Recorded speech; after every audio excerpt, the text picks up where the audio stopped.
제3장 잃은 양들을 구원하는 것이 초점이다. 내 친구 아론은 모든 일을 영적 전쟁이라는 관점으로 해석한다. 그는 자칭 하나님의 파수꾼이요 전사다. 아론은 자기와 자신의 교회를 선악간의 거대한 영적 전투의 최전선에 서 있는 군사로 본다. 그래서 그는 믿지 않는 사람들을 만날 때마다 적대적인 태도를 보인다. 그들을 설득하려고 하는 경우는 거의 없고 툭하면 언쟁을 벌인다. 아론처럼 매사에 설득하기보다 싸우려 드는 그리스도인들이 정말 많다.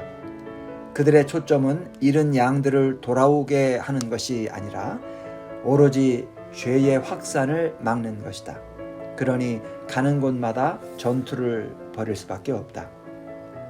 우리가 자꾸 싸우려고 하면 복음에 대한 저항만 거세진다. 비신자들은 본래 신자들처럼 살기를 원하지 않는다. 그런 사람들에게 우리의 삶을 강요하면 반감만 생길 뿐이다. 그렇게 되면 싸움이 벌어진다.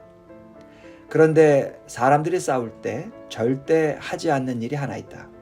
그것은 바로 상대방의 말을 듣는 것이다.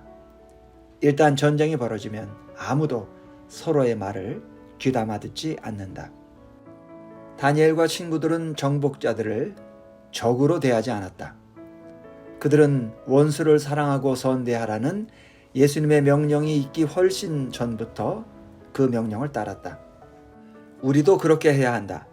우리가 받은 위대한 사명은 온 세상으로 나아가 모든 사람을 제자로 삼아 예수님이 가르치신 모든 것을 지키게 하는 일이다. 예수님은 우리에게 기독교 국가를 세우거나 우리의 기준을 비신자들에게 강요하거나 특정한 문화를 유지하라고 명령하신 적이 없다. 예수님은 잃은 양들을 찾으라고 명령하셨을 뿐이다. 설득이 아닌 싸움을 추구하는 것은 신약의 교회가 얼마나 지저분한 시궁창에서 탄생했는지를 제대로 모르기 때문이다. 로마 제국은 정치의 자유 따위는 없는 세상이었다. 가족의 가치도 없고 성적 타락이 일상인 곳이었다. 인간의 생명은 벌레만도 못했다. 정의는 오로지 부자와 권력자들에게만 해당하는 이야기였다. 또 로마는 외래 종교는 다 눈감아주면서도 유독 그리스도인들만큼은 가만히 놔두질 않았다. 그래서 초대교회는 극심하게 박해받았다. 사도 12명 중에 11명이 순교당한 것만 봐도 당시의 핍박이 얼마나 심했는지 짐작할 수 있다. 그럼에도 신약의 초점은 정부나 문화를 바꾸는 게 아니라 사람의 마음을 변화시키는 것이다. 성경 기자들은 언제나 영적 전쟁을 이야기할 때 개인의 영성을 두고 말한다. 영적 전투 모드는 엉뚱한 적을 겨냥한다. 비신자들은 우리의 적이 아니다. 그들은 원수의 희생자일 뿐이다.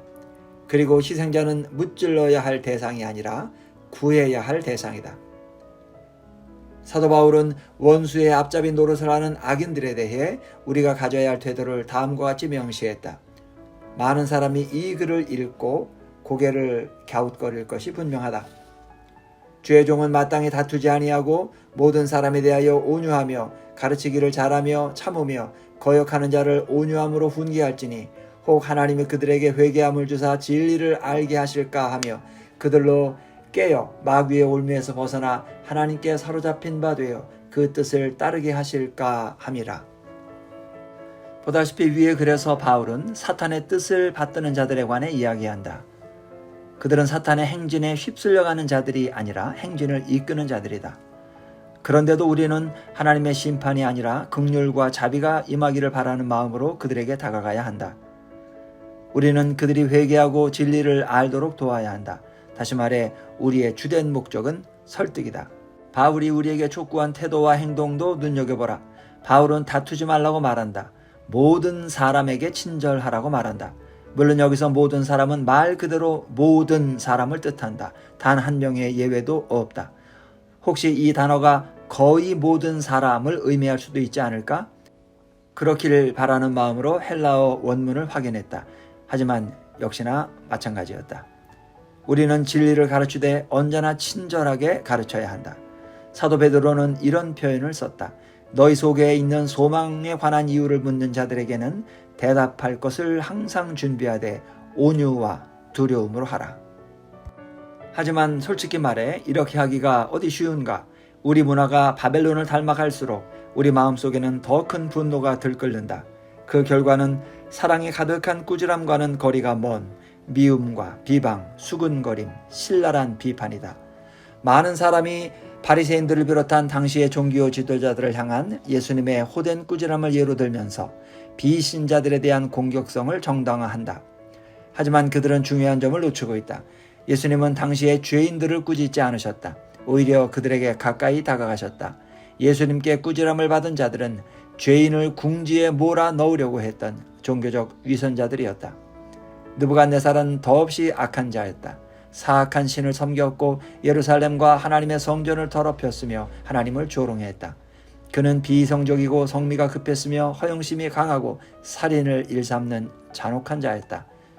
하지만 다니엘은 언제나 공손했고 친절했다. 그것은 우리가 하나님의 적들을 적대적으로 대할 때마다 그들의 마음이 더욱 닫혀 회개할 가능성이 그만큼 낮아진다는 점을 알았기 때문이다. 영적 전투 모드의 마지막 문제점은 악인의 성공이 곧 의인의 실패라고 오해한다는 것이다.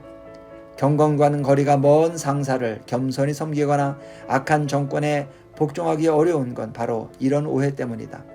우리는 악인의 성공이 곧 우리의 실패라고 생각한다. 하지만 실상은 전혀 그렇지 않다. 물론 세상의 권위에 복종한다는 핑계로 죄에 동참해서는 절대 안 된다. 다니엘은 모세의 음식법에 어긋나는 음식을 거부했다. 그의 세 친구는 느부갓네살의 황금상에 절하는 것을 거부하고 맹렬한 풀무불에 던져지는 편을 선택했다. 다니엘은 기도가 사형죄로 규정된 뒤에도 계속해서 공개적으로 하나님께 기도드렸다. 그러나 지도자들이 번영할 때 우리도 번영하는 것이 엄연한 사실이다. 설령 우리나라가 바벨론처럼 악할지라도 나라가 번영하면 우리도 같이 번영한다.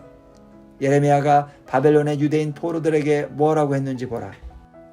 만군의 여호와 이스라엘의 하나님께서 예루살렘에서 바벨론으로 사로잡혀 가게 한 모든 포로에게 이와 같이 말씀하시니라. 너희는 집을 짓고 거기에 살며 텃밭을 만들고 그 열매를 먹으라. 아내를 맞이하여 자녀를 낳으며 너희 아들이 아내를 맞이하며 너희 딸이 남편을 맞아 그들로 자녀를 낳게 하여 너희가 거기에서 번성하고 줄어들지 아니하게 하라. 너희는 내가 사로잡혀 가게 한 그 성읍의 평안을 구하고 그들을 위하여 여호와께 기도하라. 이는 그 성읍이 평안함으로 너희도 평안할 것임이라. 이 원칙은 지금도 여전히 유효하다. 하나님을 영화롭게 하려면 우리는 하나님이 심으신 그곳에서 꽃을 활짝 피워야 한다. 우리가 지금 이곳에 있는 건 결코 우연이 아니다. 하나님은 우리의 날을 세셨을 뿐 아니라 우리가 언제 어디서 시간을 보낼지도 미리 정해놓으셨다. 다니엘은 바벨론에 배속되었다. 요셉은 애굽으로 보내졌다. 초대교회 교인들은 로마에서 하나님을 섬기라는 명을 받았다. 그리고 이제 우리는 이 시대, 이 장소에 배치되었다. 우리의 임무는 참으로 분명하다. 그것은 잃은 양들이 회개하고 하나님 앞에 무릎 꿇을 수 있도록 복음을 선포하는 것이다. 우리의 목표는 그들을 무찌르는 게 아니라 회복시키는 것이다. 하지만 우리가 원수의 꿰매 넘어간 포로들을 분노와 무례함과 경멸로 대한다면 누구도 설득할 수 없다. 예수님의 이름으로 독한 말을 쏟아내면서 원수를 사랑한다고 말해봐야 아무런 소용이 없다. 아무도 그 말을 믿지 않을 것이다.